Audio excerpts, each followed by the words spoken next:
Hi hello ನಮಸ್ಕಾರ, welcome back to my YouTube channel. ಇವತ್ತಿಂದು Sunday ಮತ್ತು ಮಂಡೇ ಲಾಗ್ ಆಗಿರುತ್ತೆ. ನೋಡಿ, ಇದು ಅಡುಗೆ ಮನೆ.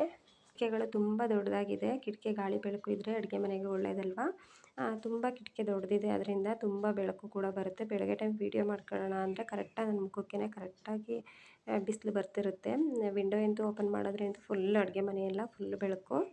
ನೋಡಿ, ಫೈನಲಿ ನಮ್ಮ ಅಡುಗೆ ಮನೆ ಈ ರೀತಿ ಇದೆ. ಯಾವಾಗಲೂ ಇದೇ ರೀತಿ ಇರುತ್ತೆ. ಭಾನುವಾರದ ದಿನ ನಾನು ಜಾಸ್ತಿ ಯಾವಾಗಲೂ ಪಾತ್ರೆ ಎಲ್ಲ ತೆಗೆದ್ಬಿಟ್ಟು ಎಲ್ಲ ಬೆಳಕಂತೀನಿ. ಯಾವಾಗಲೂ ಅದೇ ರೀತಿ ಭಾನುವಾರ ಫಿಕ್ಸ್ ಮನೆಯೆಲ್ಲ ಕ್ಲೀನ್ ಮಾಡೋದೇ ನಂದು ಭಾನುವಾರದ ದಿನ ಕೆಲಸ. ಭಾನುವಾರ ಯೂಶ್ವಲಿ ಎಲ್ಲ ಫ್ರೀಯಾಗಿರ್ತಾರೆ, ಬಟ್ ಭಾನುವಾರದ ದಿನ ನಂದು ಎಲ್ಲ ಕ್ಲೀನಿಂಗ್ ಡಿಪಾರ್ಟ್ಮೆಂಟು ಭಾನುವಾರ ಅಂತಲೇ ಇಟ್ಕೊಬಿಟ್ಟಿದ್ದೀನಿ. ಆದರೆ ಭಾನುವಾರ ಅಂತ ಮೈಂಡಲ್ಲಿ ಬಂದುಬಿಟ್ರೆ ಎಲ್ಲ ಒರೆಸೋದು ತೊಳೆಯೋದು ಅಂತ ಮೈಂಡಲ್ಲಿ ಇರುತ್ತೆ. ಅದಕ್ಕೋಸ್ಕರ ಸ್ವಲ್ಪ ಬೆಳಗ್ಗೆ ಟೈಮ್ ಬೇಗ ಎದ್ಬಿಟ್ಟು ಭಾನುವಾರದ ದಿನ ಎಲ್ಲ ತೊಳೆದ್ಬಿಟ್ಟು ಬೆಳಗ್ಗೆ ಟೈಮ್ ಮಾಡ್ಕೊಂಡ್ರೆ ಬೇಗ ಕೆಲಸನೂ ಕೂಡ ಆಗುತ್ತೆ. ಅದಕ್ಕೋಸ್ಕರ ನಾನು ಬೆಳಗ್ಗೆ ಟೈಮ್ ಸ್ವಲ್ಪ ಬೇಗ ಎದ್ಬಿಟ್ಟು ಮನೆಯೆಲ್ಲ ಸ್ವಲ್ಪ ಬೇಗ ಕ್ಲೀನ್ ಮಾಡ್ಕೊಬಿಡ್ತೀನಿ. ಆಮೇಲೆ ಅಂದ್ಬಿಟ್ರೆ ಅದು ಕ್ಲೀನ್ ಮಾಡೋಕ್ಕಾಗಲ್ಲ. ಮಗಳು ಎದ್ದೇಳೋದ್ರೊಳಗಡೆ ಎಲ್ಲ ತೊಳೆದ್ಬಿಟ್ಟು ಎಲ್ಲ ಜೋಡಿಸ್ಕೊಬಿಡ್ತೀನಿ. ಅವಳೆದ್ಮೇಲೆ ನಾನು ತೊಳಿತೀನಿ ಅಂತ ಬಂದುಬಿಡ್ತಾಳೆ. ಅದಕ್ಕೋಸ್ಕರ ನಾನು ಮೊದಲೇ ಎಲ್ಲ ತೊಳೆದ್ಬಿಟ್ಟು ಜೋಡಿಸ್ಕೊತಾ ಇದ್ದೀನಿ. ಹಾಗೆ ನೈಟಿದು ಭಾನುವಾರ ನೈಟಿದು ಇಡ್ಲಿ ಮಾಡೋಣ ಅಂದ್ಬಿಟ್ಟು ಇಡ್ಲಿ ರವೆನ ಹಾಕ್ತಾಯಿದ್ದೀನಿ. ನಾನು ಯಾವಾಗಲೂ ರವೆ ಇಡ್ಲಿನೇ ಜಾಸ್ತಿ ಮಾಡೋದು. ಅಕ್ಕಿ ಇಡ್ಲಿ ಮಾಡಿದ್ರೆ ಸ್ವಲ್ಪ ಇಷ್ಟಪಡಲ್ಲ ಅಷ್ಟು ನಮ್ಮ ಮನೇಲಿ. ನಾನು ಅಕ್ಕಿ ಇಡ್ಲಿ ಮಾಡೋದೇ ಇಲ್ಲ, ರೇರು. ರವೆ ಇಡ್ಲಿನೇ ನಾನು ಯಾವಾಗಲೂ ಮಾಡೋದು. 1 kg ತರಿಸ್ಕೊಂಡ್ರೆ ಅದೇ 3 ಸಲ ಆಗುತ್ತೆ. ತಿಂಗ್ಳಿಗೆ 1 ಸಲ 1 kg ತರಿಸ್ಕೊಂಡ್ರೆ ಸಾಕಾಗುತ್ತೆ ನನಗೆ. ವಾರದಲ್ಲಿ 1 ದಿನ ಅಂದರೂ 3 ದಿನ ಮಾಡ್ತೀನಿ. ನೋಡಿ, ಇವಾಗ ನಾನು ಇಡ್ಲಿ ರವೆನ 1.5 ಲೋಟದಷ್ಟು ಇಡ್ಲಿ ರವೆನ ಹಾಕಿದ್ದೀನಿ. ಚೆನ್ನಾಗಿ ಇದನ್ನು ಸ್ವಲ್ಪ ನೀರು ಹಾಕ್ಬಿಟ್ಟು ಚೆನ್ನಾಗಿ ವಾಶ್ ಮಾಡ್ಕೊತಾ ಇದ್ದೀನಿ. ಧೂಳೆಲ್ಲ ಇರುತ್ತೆ, ಅದಕ್ಕೋಸ್ಕರ 1-2 ಸಲ ಚೆನ್ನಾಗಿ ನೀರು ಹಾಕ್ಬಿಟ್ಟು ಚೆನ್ನಾಗಿ ವಾಶ್ ಮಾಡ್ಕೊತಾ ಇದ್ದೀನಿ. ಈ ರೀತಿ ವಾಶ್ ಮಾಡ್ಕೊಂಡು ಇವಾಗ ನೀರನ್ನ ಮೇಲ್ಗಡೆ ಸ್ವಲ್ಪ 1-2 ನಿಮಿಷ ಬಿಟ್ಬಿಟ್ರೆ ನೀರೆಲ್ಲ ಮೇಲ್ಗಡೆ ಬರುತ್ತೆ. ಆವಾಗ ಹಾಗೆ ಒಂದು ಜರಡಿ ಸಹಾಯದಿಂದನಾದ್ರು ಸೋಸ್ಕೋಬೋದು, ಇಲ್ಲ ಹಾಗೆ ನೀರನ್ನ ಸ್ವಲ್ಪ ಮೇಲ್ಗಡೆ ಬಗ್ಗಿಸ್ಕೋಬೇಕು. ಹಾಗೆ ನಾನಿಲ್ಲಿ ಒಂದು ಅರ್ಧ ಗ್ಲಾಸ್ ಆಗೋಷ್ಟು ಉದ್ದಿನಬೇಳೆ ಹಾಕಿದ್ದೀನಿ. ನೋಡಿ, ಚೆನ್ನಾಗಿ ನೆಂದಿದೆ. 4-5 ಅವರ್ ಉದ್ದಿನಬೇಳೆ ನೆಂದಿದೆ. ಇವಾಗ ನಾನು ರುಬ್ಕೊತಾ ಇದ್ದೀನಿ. ಸ್ವಲ್ಪ ನೀರು ಹಾಕ್ಬಿಟ್ಟು ಇವಾಗ ರುಬ್ಕೊತಾ ಇದ್ದೀನಿ. ನೋಡಿ, ನೀರನ್ನೆಲ್ಲ ಶೋಧಿಸಿದ್ದೀನಿ ರವೆಲಿ. ನೀರನ್ನೆಲ್ಲ ತೆಗೆದ್ಬಿಟ್ಟು ಇವಾಗ ಉದ್ದಿನಬೇಳೆ ಹಾಕ್ಕೊಂಡು ಉದ್ದಿನಬೇಳೆದ ರುಬ್ಬಿರೋದನ್ನು ಹಾಕ್ಬಿಟ್ಟು ಚೆನ್ನಾಗಿ ಕಲಸಿಬಿಟ್ಟಿರ್ತೀನಿ. ನಾನು ಯೂಶ್ವಲಿ ನೈಟ್ ಟೈಮ್ ಉಪ್ಪು ಹಾಕಿಡಲ್ಲ. ಉಪ್ಪು ಹಾಕ್ಬಿಟ್ರೆ ಸ್ವಲ್ಪ ಹುಳಿ ಬರುತ್ತೆ ಹಿಟ್ಟು. ಅದಕ್ಕೋಸ್ಕರ ನಾನು ನೈಟ್ ಟೈಮ್ ಜಾಸ್ತಿ ಉಪ್ಪು ಹಾಕಿಡಲ್ಲ. ದೋಸೆಗೆ ಆಗಲಿ ಇಡ್ಲಿಗೆ ಆಗಲಿ ಅದೇ ರೀತಿ ಉಪ್ಪು ಹಾಕಿ ಇಡಲ್ಲ. ಹಾಗೆ ಕಲಿಸ್ಬಿಟ್ಟು ಇಟ್ಬಿಡ್ತೀನಿ. ಹಾಗೆ ಕಲಿಸ್ಬಿಟ್ಟಿಡೋದ್ರಿಂದ ಹುಳಿ ಬರೋಲ್ಲ, ಹಿಟ್ಟು ಚೆನ್ನಾಗಿರುತ್ತೆ ಇಡ್ಲಿ ತಿನ್ನಲಿಕ್ಕೂ ಕೂಡ. ನೋಡಿ, ಇವಾಗ ನಮಗೆ ಯಾವ ಕನ್ಸಿಸ್ಟೆನ್ಸಿ ಬೇಕೋ ಅದು ಆ ಥರ ಕಲಿಸ್ಕೊಂಡು ಇವಾಗ ದೋಸೆ ಹಿಟ್ಟು ಕಲಿಸ್ತೀವಲ್ಲ ಅದೇ ರೀತಿ ಕಲಿಸ್ಬಿಟ್ಟು ಇಟ್ಟರೆ ಬೆಳಗ್ಗೆ ಟೈಮ್ ಸೂಪರಾಗಿ ಮಲ್ಲಿಗೆ ಇಡ್ಲಿ ರೆಡಿಯಾಗೋಗುತ್ತೆ. ನೋಡಿ, ಇವಾಗ ನೀರು ಬೇಕು ಅಂದರೆ ಸ್ವಲ್ಪ ಆ್ಯಡ್ ಮಾಡ್ಕೊಂಡು ನೀರನ್ನ ಕಲಿಸ್ಕೋಬೇಕಾಗುತ್ತೆ. ಫುಲ್ ಗಟ್ಟಿನೂ ಕಲಸಿಟ್ಟಿದ್ರೆ ಸ್ವಲ್ಪ ಒರಟಾದಂಗೆ ಆಗಿಬಿಡುತ್ತೆ ಇಡ್ಲಿ ರವೆ. ನೋಡಿಬಿಟ್ಟು ಒಂದೇ ಅದಕ್ಕೆ ಕಲಿಸ್ಕೋಬೇಕಾಗುತ್ತೆ. ನೋಡಿ, ಸ್ವಲ್ಪ ಗಟ್ಟಿ ಇತ್ತು, ನಾನು ಅದಕ್ಕೋಸ್ಕರ ಸ್ವಲ್ಪ ನೀರು ಹಾಕ್ಬಿಟ್ಟು ಕಲಿಸ್ಕೊತಾ ಇದ್ದೀನಿ. ಇವಾಗ ಇಡ್ಲಿ ರವೆನ ಆಲ್ರೆಡಿ ವಾಶ್ ಮಾಡಿರ್ತೀವಲ್ಲ, ಸ್ವಲ್ಪ ನೀರೆಲ್ಲ ರವೆ ಹೀರ್ಕೊಂಡಿರುತ್ತೆ. ಈಗ ಉದ್ದಿನಬೇಳೆ ಹಾಕಿ ಸ್ವಲ್ಪ ನೀರು ಬೇಕು ಅನಿಸಿದ್ರೆ ಮಾತ್ರ ನೀರನ್ನ ನೋಡಿ, ಫೈನಲಿ ಈ ರೀತಿ ಇರಬೇಕು. ಸ್ವಲ್ಪ ನೀರು ಬೇಕು ಅನಿಸಿದ್ರೆ ಮಾತ್ರ ಹಾಕೋಬೇಕಾಗುತ್ತೆ. ನೋಡಿ, ಈ ರೀತಿ ಇರಬೇಕು. ಅದಕ್ಕಿದ್ರೆ ಇಡ್ಲಿ ತುಂಬ ಚೆನ್ನಾಗಿ ಬರುತ್ತೆ ಹಾಗೂ ತುಂಬ ಚೆನ್ನಾಗಿ ಬೆಳೆದಿರುತ್ತೆ. ನಾನು ತೋರಿಸ್ತೀನಿ ಅದನ್ನು ಕೂಡ ಎಷ್ಟು ನೀಟಾಗಿ ಬೆಳೆದಿದೆ ಅಂತ. ಇವಾಗ ಅರ್ಧನೂ ಕೂಡ ಇಲ್ಲ ಇಡ್ಲಿ ರವೆ ಅದು ಕಲಸಿರೋದು. ಇವಾಗ ನೋಡಿ, ಮುಚ್ಚಿಡ್ತಾ ಇದ್ದೀನಿ. ಒಂದು ಪ್ಲೇಟ ಮುಚ್ಚಿಟ್ಬಿಟ್ರೆ ಬೆಳಗ್ಗೆ ನೋಡಿ, ಇವಾಗ ಬೆಳಗ್ಗೆ ಎಷ್ಟು ಚೆನ್ನಾಗಿ ಉಬ್ಬಿ ಬಂದಿದೆ ಇಡ್ಲಿದು ಫುಲ್. ಇನ್ನೊಂದು ಸ್ವಲ್ಪ ಹೊತ್ತು ಬರಲಿಲ್ಲ ಅಂದರೆ ಇನ್ನೊಂದು ಅರ್ಧ ಗಂಟೆ ಅಂದರೆ ಕೆಳಗಡೆನೇ ಉಕ್ಬಿಡೋದು. ಹಾಗೆ ಉಕ್ಕುತ್ತೆ ಅಂದ್ಬಿಟ್ಟು ನಾನು ಇವಾಗ ಒಂದು ಸೌಟ್ ಹಾಕಿಡ್ತಾ ಇದ್ದೀನಿ. ಸೌಟ್ ಹಾಕಿದ್ರೆ ಉಕ್ಕಲ್ಲ, ಅದಕ್ಕೋಸ್ಕರ ನಾನು ಇವಾಗ ಸೌಟ್ ಹಾಕಿಬಿಡ್ತಾ ಇದ್ದೀನಿ.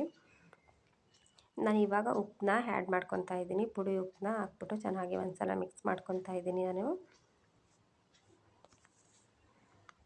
ಚೆನ್ನಾಗಿ ಒಂದು ಸಲ ಮಿಕ್ಸ್ ಮಾಡಿಕೊಂಡ್ರೆ ಆಗೋಯ್ತು. ಇಡ್ಲಿ ಅಂತೂ ತುಂಬ ಟೇಸ್ಟಿಯಾಗಿ ತುಂಬ ಚೆನ್ನಾಗಿರುತ್ತೆ. ನಮ್ಮ ಮನೇಲಿ ಜಾಸ್ತಿ ನಾನು ಇಡ್ಲಿ ರವೆನ ಮಾಡೋದು. ಹಾಗೆ ಸ್ನಾನ ಮಾಡ್ಕೊಂಡು ಬಂದೆ, ಹೊರಗಡೆ ಎಲ್ಲ ತೊಳೆದು ನೆಲ ಎಲ್ಲ ಒರೆಸಿ ಬಂದೆ. ಪೂಜೆ ಮಾಡೋಕ್ಕೋದ್ರೆ ಟೈಮ್ ಆಗಿಬಿಡುತ್ತೆ ಅಂದ್ಬಿಟ್ಟು ನಾನು ಇವಾಗ ಫಸ್ಟು ಬೇಳೆ ಮತ್ತು ಟೊಮೊಟೊನ ಕೂಗಕ್ಕಿಡ್ತಾ ಇದ್ದೀನಿ. 1-2 ವಿಷಲ್ ಕೂಗಲಿ ಅಂದ್ಬಿಟ್ಟು. ಹಾಗೆ ಅಷ್ಟರೊಳಗಡೆ ಇನ್ನೊಂದು ಕಡೆಗೆ ಇಡ್ಲಿಗೂ ಕೂಡ ಬೇಯಕ್ಕೆ ಇಟ್ಬಿಟ್ಟು ಹೋಗಿ ಪೂಜೆ ಮಾಡ್ತಾ ಕೂತ್ಕೊಂಡ್ರೆ ಆರಾಮಾಗಿ ಪೂಜೆನೂ ಮಾಡ್ಬರ್ಬೋದು, ಇಡ್ಲಿನೂ ಕೂಡ ಬೇಯುತ್ತೆ, ಹಾಗೆ ಸಾಂಬಾರಿಗೂ ಕೂಡ ರೆಡಿ ಆಗುತ್ತೆ ಅಂದ್ಬಿಟ್ಟು ನಾನು ಇವಾಗ ಒಂದು ಕಡೆಗೆ ಇಡ್ಲಿಗೆ ಇಡ್ತಾಯಿದ್ದೀನಿ, ಒಂದು ಕಡೆಗೆ ಸಾಂಬಾರು ರೆಡಿ ಮಾಡ್ತಾಯಿದ್ದೀನಿ.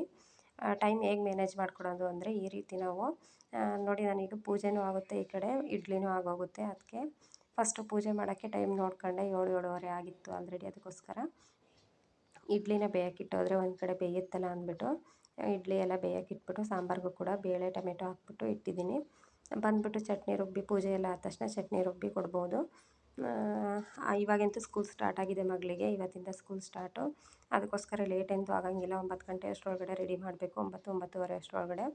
ಅದಕ್ಕೋಸ್ಕರ ಸ್ವಲ್ಪ ಬೇಗನೆ ತಿಂಡಿ ಮಾಡಿದ್ರೆ ಆರಾಮಾಗಿ ತಿನ್ನಿಸ್ಬಿಟ್ಟು ಕಳಿಸ್ಬೋದಲ್ವ. ಆಮೇಲೆ ಮಧ್ಯಾಹ್ನ ಟೈಮ್ ಸರಿಯಾಗಿ ತಿನ್ನಲ್ಲ ಅನ್ನೋದಕ್ಕೋಸ್ಕರ ನಾನು ಸ್ವಲ್ಪ ಬೇಗ ತಿಂಡಿಗೆ ಇಡ್ತಾಯಿದ್ದೀನಿ. ಇವಾಗ ಇನ್ಮೇಲಂತೂ ಎಲ್ಲ ಮಾಮ್ಸ್ಗೂ ಇದೆ, ಸ್ವಲ್ಪ ಬೇಗ ತಿಂಡಿ ಮಾಡಿ ಅವ್ರಿಗೆ ತಿನ್ನಿಸಿ ಕಳಿಸೋದ್ರೊಳಗಡೆ ಅವ್ರ ಸ್ಕೂಲಿಗೆ ಹೋಗೋದು. ಬಟ್ ನಮಗೆ ತುಂಬ ಟೆನ್ಷನ್ನು, ಬಾಕ್ಸಿಗೆ ಏನು ಹಾಕೋದು ಅನ್ನೋ ಥರ ಆಗುತ್ತೆ. ನೋಡಿ ಇವಾಗ ಇಡ್ಲಿ ಹಿಟ್ಟು ತುಂಬ ಚೆನ್ನಾಗಿ ಬಂದಿತ್ತು. ಇಡ್ಲಿನೂ ಕೂಡ ಒಯ್ದುಬಿಟ್ಟು ಇಡ್ತಾಯಿದ್ದೀನಿ ನಾನಿವಾಗ. ಟೈಮ್ ಮ್ಯಾನೇಜ್ ಹೇಗೆ ಮಾಡ್ಕೊಳ್ಳೋದು ಅಂದರೆ ನೋಡಿ, ಇವಾಗ ನನ್ನ ಪೂಜೆನೂ ಆಗುತ್ತೆ, ಈಗ ತಿಂಡಿನೂ ಕೂಡ ಆಗೋಗುತ್ತೆ. ಅದಕ್ಕೋಸ್ಕರ ನಾನು ಈ ರೀತಿ ಮಾಡ್ಕೊತಾ ಇದ್ದೀನಿ. ಇಲ್ಲ ಪೂಜೆ ಮಾಡಿ ಬರ್ತೀನಿ ಅನ್ನೋದ್ರೊಳಗಡೆ ಒಂದು ಅರ್ಧ ಗಂಟೆನಾದ್ರು ಬೇಕೇ ಬೇಕು. ಪೂಜೆ ಮಾಡಿ ಬರ್ತೀನಿ ಅಂದರೆ ಅಷ್ಟರೊಳಗಡೆ ಇನ್ನೂ ಟೈಮ್ ಆಗೋಗಿರುತ್ತೆ. ಈಗ ಇಡ್ಲಿನೂ ಆಗುತ್ತೆ, ಸಾಂಬಾರಿಗೂ ಕೂಡ ಬೇಯ್ಕೊಳ್ಳುತ್ತೆ. ಅದಕ್ಕೋಸ್ಕರ ನಾನು ಈ ರೀತಿ ಟೈಮ್ ಮ್ಯಾನೇಜ್ ಮಾಡ್ಕೊತೀನಿ. ಹಾಗೆ ನಾನು ನೈಟೇ ಮನೆಯೆಲ್ಲ ಕ್ಲೀನ್ ಮಾಡಿಬಿಟ್ಟು ಮಲಗಿರ್ತೀನಿ. ಪಾತ್ರೆನೇ ಆಗಲಿ ಏನೇ ಆಗಲಿ ಸಿಂಕಲ್ಲೆಲ್ಲ ಬಿಟ್ಟು ಮಲ್ಕೊಳ್ಳಲ್ಲ. ಸಿಂಕಲ್ಲಿ ಬಿಟ್ಟು ಮಲ್ಕೊಬಿಟ್ರೆ ಅದೇ ಬೆಳಗ್ಗೆ ಟೈಮ್ ಬಂದರೆ ಅದೇ 1 ಅವರ್ ಆಗೋಗುತ್ತೆ. ಹಾಗೆ ಬಂದ ತಕ್ಷಣ ಮೂಡ್ ಆಫ್ ಆದಂಗೂ ಆಗುತ್ತೆ. ಅಡುಗೆ ಮನೆಗೆ ಬಂದ ತಕ್ಷಣ ನಮಗೆ ಅಯ್ಯೋ ಇಷ್ಟೊಂದು ಪಾತ್ರೆ ಇದೆಯಲ್ಲ ಇವಾಗ ಬೆಳಗ್ಬೇಕಲ್ಲ ಅಂತ ಅದೇ ಒಂಥರ ಮೂಡ್ ಆಫ್ ಆದಾಗ ಅದೇ ಒಂಥರ ಲೇಸಿತನ ಬಂದುಬಿಡುತ್ತೆ. ಅಡುಗೆ ಮನೆ ಆದಷ್ಟು ನೀಟಾಗಿದ್ದರೆ ನಮಗೂ ಕೂಡ ಖುಷಿಯಾಗಿರುತ್ತೆ. ನಾನು ಆವಾಗೆಲ್ಲ ಪಾತ್ರೆನೆಲ್ಲ ತುಂಬಿಟ್ಟು ಹೋಗ್ತಾಯಿದ್ದೆ. ಬಟ್ ಇವಾಗಂತೂ ನಾನು ಯಾವುದೇ ಕಾರಣಕ್ಕೂ ಪಾತ್ರೆನ ಏನೇ ಸುಸ್ತಾಗಿದ್ರೂ ಪಾತ್ರೆ ಬಿಟ್ಬಿಟ್ಟು ಮಲಗಲ್ಲ. ಹಾಗೆ ಪಾತ್ರೆನ ಬಿಟ್ಬಿಟ್ಟು ಮಲಗಿದ್ರೆ ಅದೇನೋ ಒಂಥರ ಕೆಟ್ಟ ಅಭ್ಯಾಸ ಅನ್ನೋ ಥರಕ್ಕೂ ಆಗುತ್ತೆ. ಹಂಗೂ ಆಗೋದೇ ಇಲ್ಲ ಅಂದಾಗ ಯಾವಾಗಲಾದರೂ ಹುಷಾರಿಲ್ಲ ಅಂದಾಗ ಓಕೆ, ಬಟ್ ಚೆನ್ನಾಗಿದ್ದಾಗ ಮಾಡ್ಕೊಂಡು ಮಲ್ಕೊಂಡ್ರೆ ನಮಗೂ ಕೂಡ ಈಸಿ ಆಗುತ್ತೆ ಅಲ್ವಾ. ಅದಕ್ಕೋಸ್ಕರ ನಾನು ಈ ರೀತಿ ಅಭ್ಯಾಸ ಮಾಡ್ಕೊಂಡಿದ್ದೀನಿ. ಹಾಗೆ ನಮಗೆ ಟೈಮು ಕೂಡ ಬೆಳಗ್ಗೆ ಟೈಮ್ ಎಷ್ಟಿದ್ರೂ ಸಾಕಾಗಲ್ಲ ಎಲ್ಲ ಲೇಡೀಸಿಗೆ. ಈ ರೀತಿ ನಾವು ಟೈಮ್ ಮ್ಯಾನೇಜ್ ಮಾಡ್ಕೊಂಡ್ರೆ ನಮಗೂ ಕೂಡ ಒಳ್ಳೆಯದು. ಅದಕ್ಕೋಸ್ಕರ ನಾನು ಈ ರೀತಿ ಟೈಮ್ ಮ್ಯಾನೇಜ್ ಮಾಡ್ಕೊತೀನಿ. ಅದಕ್ಕೆ ಅಂತಲೇ ಒಂದೊಂದು ಟೈಮು ಅಂತ ನಾವು ಇಟ್ಕೊಬಿಟ್ರೆ ಎಲ್ಲ ಕೆಲಸನೂ ಆರಾಮಾಗಿ ಆಗೋಗುತ್ತೆ. ಹೌಸ್ ವೈಫ್ಗೆ ಅಂತೂ ಮಾಡ್ತಾಯಿದ್ರೆ ಹಗಲೆಲ್ಲ ಕೆಲಸ ಅಂತೂ ಮುಗಿಯೋದೇ ಇಲ್ಲ, ಆಗ್ತಾನೆ ಇರುತ್ತೆ. ನಾವು ಟೈಮ್ ಮ್ಯಾನೇಜ್ ಮಾಡಿಕೊಂಡು ಅದಕ್ಕೆ ಅಂತಲೇ ಕೆಲಸ ಅಂತ ಮಾಡ್ಕೊಂಡ್ರೆ ಆರಾಮಾಗಿ ಆಗುತ್ತೆ. ನನ್ನೇ ಕೇಳ್ತಾರೆ ನೀವು ಹೇಗೆ ಮಾಡ್ತೀರಾ ಟೈಮ್ ಮ್ಯಾನೇಜ್ ಅಂತ. ನಾನು ಈ ರೀತಿ ಏನಾದರೂ ಒಂದು ಕೆಲಸಕ್ಕೆ ಇಟ್ಬಿಟ್ಟು ಇನ್ನೊಂದು ಕೆಲಸ ಮಾಡ್ಕೊತಾ ಇರ್ತೀನಿ. ಅದಕ್ಕೋಸ್ಕರ ನಂದು ಬೇಗ ತಿಂಡಿನೂ ಆಗುತ್ತೆ, ಈ ಕಡೆ ಎಲ್ಲ ಕೆಲಸನೂ ಆಗೋಗುತ್ತೆ, ಈ ಕಡೆ ಪೂಜೆನೂ ಆಗುತ್ತೆ, ಈ ಕಡೆ ತಿಂಡಿನೂ ಆಗೋಗುತ್ತೆ. ಹಾಗೆ ಅವ್ರು ನಮ್ಮ ಅತ್ತೆ ತೆಂಗಿನಕಾಯಿ ಸುಲಿದ್ಬಿಟ್ಟು ಹೋಳು ಮಾಡಿಕೊಡ್ತಿದ್ದಾರೆ. ಹಾಗೆ ನಾನಿಲ್ಲಿ ಇಡ್ಲಿ ಪ್ಲೇಟ್ಸಿಗೆಲ್ಲ ಸ್ವಲ್ಪ ಎಣ್ಣೆನ ಹಾಕ್ಬಿಟ್ಟು, ಒಂದು ಡ್ರಾಪ್ಸ್ ಎಣ್ಣೆನ ಹಾಕ್ಬಿಟ್ಟು ಎಲ್ಲ ಪ್ಲೇಟ್ಸಿಗೂ ಸ್ವಲ್ಪ ಎಣ್ಣೆಲಿ ಸ್ಪ್ರೆಡ್ ಮಾಡಿಬಿಟ್ಟು ಇಡ್ಲಿದು ಬ್ಯಾಟರ್ ಏನಿರುತ್ತೆ ಅದನ್ನು ಹಾಕ್ಬಿಟ್ಟು ಬೇಯಲಿಕ್ಕೆ ಇಟ್ಟಿದ್ದೆ. ಇವಾಗ ಆ ಥರ ಇಟ್ಟೋದ್ರಿಂದ ಇಡ್ಲಿ ತಳ ಹಿಡಿಯೋದಿಲ್ಲ, ಅಂಟೋದಿಲ್ಲ ಸ್ವಲ್ಪನೂ ಕೂಡ ಇಡ್ಲಿ ಪ್ಲೇಟ್ಸಿಗೆ. ಅದಕ್ಕೋಸ್ಕರ ನಾನು ಸ್ವಲ್ಪ ಎಣ್ಣೆನ ಸ್ಪ್ರೆಡ್ ಮಾಡಿಬಿಟ್ಟು ಈ ರೀತಿ ಇಡ್ತಾಯಿದ್ದೀನಿ. ಹಾಗೆ ಇಡ್ಲಿಲೂ ಕೂಡ ತುಂಬ ವೆರೈಟಿ ಥರ ಮಾಡ್ಬೋದು. ಹಾಗೆ ನನ್ನ ಮಗಳು ಯಾವ ರೀತಿ ಕೇಳ್ತಾಳೆ, ಕೆಲವೊಂದು ಸಲ ಕ್ಯಾರೆಟು ತರಕಾರಿ ಎಲ್ಲ ಹಾಕ್ಬಿಟ್ಟು ಮಾಡಿಕೊಡು ಅಂತಾಳೆ, ಕೆಲವೊಂದು ಸಲ ಪ್ಲೈನ್ ಅಂತಾಳೆ. ಅವಳು ಯಾವ ರೀತಿ ಕೇಳ್ತಾಳೆ ನನ್ನ ಮಗಳು ಆ ರೀತಿ ಮಾಡಿಕೊಡ್ತೀನಿ. ಇದಕ್ಕೆ ಸ್ವಲ್ಪ ಕ್ಯಾರೆಟು ಮತ್ತು ಈರುಳ್ಳಿ, ತೆಂಗಿನಕಾಯಿ ಹಾಗೆ ಸಬ್ಬಸಿಗೆ ಸೊಪ್ಪು ಎಲ್ಲ ಹಾಕ್ಕೊಂಡು ಮಾಡಿದ್ರೂ ಕೂಡ ತುಂಬ ಚೆನ್ನಾಗಿರುತ್ತೆ. ಮಸಾಲ ಇಡ್ಲಿ ಥರನೂ ಕೂಡ ಆಗುತ್ತೆ. ನಾನು ಈ ರೀತಿ ಮಾಡ್ತೀನಿ. ನೀವು ಈ ರೀತಿ ಇಡ್ಲಿ ಮಾಡಿಲ್ಲ ಅಂದರೆ ಒಂದು ಸಲ ಟ್ರೈ ಮಾಡಿ ನೋಡಿ. ಹಾಗೆ ನಂದು ಇಡ್ಲಿ ತಿಂಡಿ ಎಲ್ಲ ಆಯಿತು, ಪೂಜೆನೂ ಕೂಡ ಆಯಿತು, ಮಗಳೂ ಕೂಡ ಸ್ನಾನ ಮಾಡಿಸಿ ರೆಡಿ ಮಾಡಿದೆ. ನೋಡಿ ಇವಾಗ ಬಂದ್ಬಿಟ್ಟು ನಮಸ್ಕಾರ ಮಾಡ್ಕೊಂಡು ಹೋಗ್ತಿದ್ದಾಳೆ. ಫಸ್ಟೇ ಆಗಿರೋದ್ರಿಂದ 2 ಮಂತ್ಸ್ ಹೇಗೆ ಕಳೀತು ರಜಾ ಅನ್ನೋದೇ ಗೊತ್ತಾಗಲಿಲ್ಲ. ಇವತ್ತೆಂತ ಅವಳಿಗೆ ಫುಲ್ ಖುಷಿ. ಅವಳು ಅವತ್ತಿಂದನೂ ಕೇಳ್ತಾನೆ ಇದ್ಲು, ಸ್ಕೂಲ್ ಯಾವಾಗ ಸ್ಟಾರ್ಟ್ ಆಗುತ್ತಮ್ಮ ಅಂತ. ಮನೇಲಿರೋಕೆ ಅವಳಿಗೂ ಕೂಡ ಬೋರು. ನೋಡಿ ಇವಾಗ ರೆಡಿಯಾಗಿ ಹೊರಟ್ಲು. ಮಕ್ಕಳು ಸ್ಕೂಲಿಗೆ ಹೋಗ್ತಿದ್ದಾರೆ ಅಂದರೆ ಮಾಮ್ಸಿಗೆಲ್ಲ ಆಲ್ಮೋಸ್ಟ್ ಎಲ್ಲರಿಗೂ ಟೆನ್ಷನ್ ಇದ್ದೇ ಇರುತ್ತೆ, ಬಾಕ್ಸಿಗೆ ಏನು ಹಾಕೋದು. ಅದರಲ್ಲೂ ಅಟ್ಲೀಸ್ಟ್ ತಿಂಡಿ ತಿನ್ನಲಿಲ್ಲ ಬೆಳಗ್ಗೆ ಟೈಮ್ ಅಂದ್ಬಿಟ್ರೆ ನಮಗಂತೂ ಇದ್ದಿದ್ದಕ್ಕೂ ತಲೆನೋವು. ಏನು ಮಾಡಿದ್ರೂ ಒಂದೊಂದು ದಿನ ತಿನ್ನೋದೇ ಇಲ್ಲ, ಆವಾಗ ಇದ್ದಿದ್ದಕ್ಕೂ ಟೆನ್ಷನ್ನು. ಬರೋದನ್ನೇ ದಾರಿನೇ ನೋಡ್ತಾ ಇರ್ತೀವಿ. ನಾನಂತೂ ದಾರಿನೇ ನೋಡ್ತಾ ಇರ್ತೀನಿ, ಎಷ್ಟೊತ್ತಾಯಿತು ಅಂತ ಟೈಮ್ನೇ ನೋಡ್ತಾ ಇರ್ತೀನಿ. ಅಕಸ್ಮಾತ್ ಒಂದೊಂದು ದಿನ ತಿಂಡಿ ತಿಂದಿರಲ್ಲ, ಹಠ ಮಾಡ್ಕೊಂಡು ಹಂಗೆ ಹೋಗ್ತಾಳೆ. ಬರೋದನ್ನೇ ನೋಡ್ತಾ ಇರ್ತೀನಿ. ಬಂದ ತಕ್ಷಣ ಏನಾದರೂ ಸ್ನ್ಯಾಕ್ಸ್ ಏನಾದರೂ ಮಾಡಿಕೊಡ್ತೀನಿ, ಆವಾಗ ಸರಿ ಸಮಾಧಾನ ಆಗುತ್ತೆ ನನಗಂತೂ. ಹಾಗೆ ಇಲ್ಲಿ ತುಳಸಿ ಗಿಡದ ಹತ್ರ ಚಿಕ್ಕದಾಗಿ ಒಂದು ರಂಗೋಲಿ ಹಾಕಿದ್ದೀನಿ. ಸ್ವಲ್ಪ ಚಿಕ್ಕದಾಗಿ ತುಳಸಿ ಗಿಡದ ಹತ್ರ ಒಂದು ಚಿಕ್ಕದಾಗಿ ಹಾಕಿದ್ದೀನಿ ನೋಡಿ.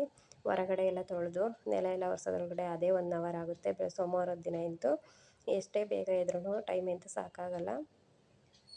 ಹಾಗೆ ಇಲ್ಲಿ ಹೊರಗಡೆ ಕೂಡ ಫ್ರಂಟ್ ಎಂಟ್ರೆನ್ಸಿಗೆ ಚಿಕ್ಕದಾಗಿ ಒಂದು ರಂಗೋಲಿ ಹಾಕಿದ್ದೀನಿ. ಬಾಗಿಲ ಮೇಲೆ ಹೂವು ಇಟ್ಟಿದ್ದೆ, ಎಲ್ಲ ಬೀಳಿಸ್ಕೊಂಡೇ ಹೋದ್ಲು. ಅದಕ್ಕೋಸ್ಕರ ಬಾಗಿಲ ಮೇಲೆ ಹೂವು ಇಡ್ತಾಯಿದ್ದೀನಿ. ಹಾಗೆ ವಾಕ್ ಹೋಗಿದ್ರು ಅತ್ತೆ, ಅಲ್ಲೇ ಸ್ವಲ್ಪ ಹೂವು ಕಿತ್ಕೊಂಡು ಬಂದಿದ್ರು. ಅದಕ್ಕೋಸ್ಕರ ಇವತ್ತು ಹೂವು ತರಿಸಿರಲಿಲ್ಲ ನಾನು, ಅದೇ ಹೂವು ಆಯ್ತಲ್ಲ ಅಂದ್ಬಿಟ್ಟು ಅದನ್ನೇ ಪೂಜೆ ಮಾಡಿದ್ದೆ. ನೋಡಿ ಈ ರೀತಿ ಪೂಜೆ ಮಾಡಿದ್ದೀನಿ. ಯಾವಾಗಲೂ ಸೋಮವಾರದ ದಿನ ಇದೇ ರೀತಿ ಪೂಜೆ ಮಾಡೋದು ನಾನು. ಎಲ್ಲ ಬೆಳಕೊಂಡು ಪೂಜೆ ಮಾಡೋದ್ರೊಳಗಡೆ ಟೈಮ್ ಆಗೋಗುತ್ತೆ. ಸೋಮವಾರದ ದಿನ ಅಂತೂ ಸಾಕಾಗೋಗುತ್ತೆ. ದೇವ್ರ ಮನೆ ಎಲ್ಲ ಕ್ಲೀನ್ ಮಾಡ್ಕೊಂಡು ಪೂಜೆ ಮಾಡೋದ್ರೊಳಗಡೆ ಅದೇ 1 ಅವರ್ ಆಗೋಗುತ್ತೆ. ನಾವು ಆದಷ್ಟು ಟೈಮ್ನ ಮ್ಯಾನೇಜ್ ಮಾಡ್ಕೊಂಡ್ರೆ ನಾವು ಯಾವ ರೀತಿ ಟೈಮ್ ಮ್ಯಾನೇಜ್ ಮಾಡ್ಕೊತೀವಿ ಅದು ನಮಗೂ ಕೂಡ ಒಳ್ಳೆಯದು. ಹಾಗೆ ಇವಾಗ ನಾನು ಕೂಡ ಇವಾಗ ತಿಂಡಿಗೆ ಹಾಕ್ಕೊತಾ ಇದ್ದೀನಿ. ಎಲ್ಲ ತಿಂಡಿ ಎಲ್ಲ ಮುಗಿಸಿದೆ. ತಿಂಡಿ ಎಲ್ಲ ಮುಗಿಸಿ ಆಮೇಲೆ ವೀಡಿಯೋನ ಕಂಟಿನ್ಯೂ ಮಾಡೋಕ್ಕಾಗಲೇ ಇಲ್ಲ. ಇದು ಸಾಯಂಕಾಲ ಈವ್ನಿಂಗ್ ಮಗಳು ಎಲ್ಲ ಬಂದಮೇಲೆ ಊಟ ಎಲ್ಲ ಮಾಡಿಬಿಟ್ಟು ಲಾಸ್ಟ್ 5-5:15 ಇವಾಗ ಹೊರಗಡೆ ಕೂತಿದ್ದೆ. ಸೈಕಲ್ ಹೊಡಿತಾ ಕೂತಿದ್ದಾಳೆ. ನನಗಂತೂ 8ನೇ ಕ್ಲಾಸ್ ಆದ್ರೂ ಸೈಕಲ್ 8ನೇ ಕ್ಲಾಸಲ್ಲಿ ನಾನು ಸೈಕಲ್ ಕಲ್ತಿದ್ದು. ಬಟ್ ನನ್ನ ಮಗಳಾಗಲ್ಲ, 3 ಇಯರ್ಸಿಂದನೇ ಹೊಡಿತಾಳೆ. ಇವಾಗ 4 ಇಯರ್ಸ್ ಕಂಪ್ಲೀಟಾಗಿ 5 ಇಯರ್ಸ್ ಅವಳಿಗೆ. ಅವಳಂತೂ ಬೇಗ ಸೈಕಲ್ ಹೊಡಿಯೋದು ಕಲ್ತ್ಬಿಟ್ಲು. ನೋಡಿ ಎಷ್ಟು ಫಾಸ್ಟಾಗಿ ಎಷ್ಟು ನೀಟಾಗಿ ಸೈಕಲ್ ಹೊಡಿತಾಳೆ ಅಂತ. ನನಗಂತೂ ಸೈಕಲ್ ಬರ್ತಾನೆ ಇರಲಿಲ್ಲ. 8ನೇ ಕ್ಲಾಸಲ್ಲಿ ನಾನು ಸೈಕಲ್ ಕಲ್ತಿದ್ದು. ಇನ್ನೊಂದು ಪಾಪು ಇದೆಯಲ್ಲ, ಅದು ಕೆಳಗಡೆ ಮನೆ ಪಾಪು. ಹಾಗೆ ಇವತ್ತಿನ ವಿಡಿಯೋ ಸ್ವಲ್ಪನಾದರೂ ಇಷ್ಟ ಆಗಿದ್ದರೆ ಲೈಕ್ ಮಾಡೋದನ್ನು ಮರಿಬೇಡಿ. ಹಾಗೆ ನನ್ನ ಚಾನಲ್ನ ಯಾರಾದರೂ ಸಬ್ಸ್ಕ್ರೈಬ್ ಮಾಡ್ಕೊಳ್ದೆ ನೋಡ್ತಿದ್ರೆ ದಯವಿಟ್ಟು ಸಬ್ಸ್ಕ್ರೈಬ್ ಮಾಡ್ಕೊಂಡು ನೋಡಿ. ವಿಡಿಯೋ ಸ್ವಲ್ಪನಾದರೂ ಇಷ್ಟ ಆದರೆ ಲೈಕ್ ಮಾಡಿ, ಶೇರ್ ಮಾಡಿ. Thank you all. Bye bye.